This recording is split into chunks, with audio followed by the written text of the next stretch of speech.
विद्यापीठ विभाग ranking framework समितीने पुण्यश्लोक अहिल्यादेवी होळकर सोलापूर विद्यापीठाच्या विविध विभागांची सोमवार आणि मंगळवारी पाहणी केली। समितीने विद्यापीठातील शैक्षणिक गुणवत्ता, संशोधन कार्य, पायाभूत सुविधा तसेच विद्यार्थ्यांसाठी उपलब्ध असलेल्या शैक्षणिक व सहशैक्षणिक संधींचा सखोल आढावा घेतला। समितीच्या सदस्यांनी विद्यापीठाच्या विविध अध्यापन व संशोधन विभागांना भेटी देत संबंधित विभाग प्रमुखांशी चर्चा केली। त्यांनी विभागांमध्ये सुरू असलेल्या शैक्षणिक कार्यक्रमांची माहिती जाणून घेतली तसेच गुणवत्तात्मक आणि सुधारणांबाबत सूचना दिल्या। समितीत शिक्षण व संशोधन क्षेत्रातील विविध तज्ञांचा समावेश होता। त्यांनी विद्यापीठाच्या कार्यपद्धतीचे कौतुक करत भविष्यातील गुणवत्ता सुधारणा आणि नवनवीन उपक्रमांसाठी मार्गदर्शन केले। पुण्यश्लोक अहिल्यादेवी होळकर सोलापूर विद्यापीठाच्या दृष्टीने ही समितीची भेट एक महत्त्वपूर्ण पाऊल ठरली असून विद्यापीठाच्या राष्ट्रीय स्तरावरील गुणवत्ता मूल्यांकनात तिचा सकारात्मक परिणाम होईल असा विश्वास विद्यापीठ प्रशासनाने व्यक्त केला। या समितीमध्ये मुंबईच्या DTSS कॉलेजचे डॉक्टर MS कुऱ्हाडे अध्यक्ष व सदस्य म्हणून स्वामी रामानंद तीर्थ मराठवाडा विद्यापीठ नांदेड येथील डॉक्टर कृष्णन चैतन्य, डॉक्टर दत्ता खंदारे आणि सावित्रीबाई फुले पुणे विद्यापीठ येथील डॉक्टर तुकाराम रोंगटे या तज्ञांचा समावेश होता।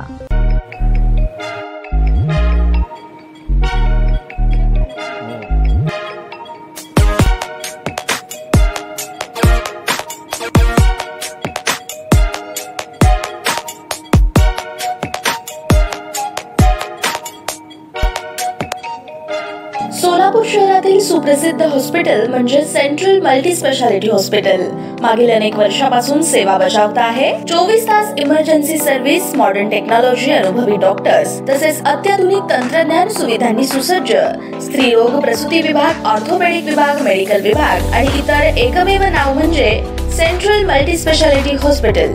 पत्ता गणेशपेठ शॉपिंग सेंटर, मंगळवार बाजार, सोलापूर। ताज्या बातम्या पाहण्यासाठी प्राईम महाराष्ट्र न्यूज चॅनलला सबस्क्राईब करा।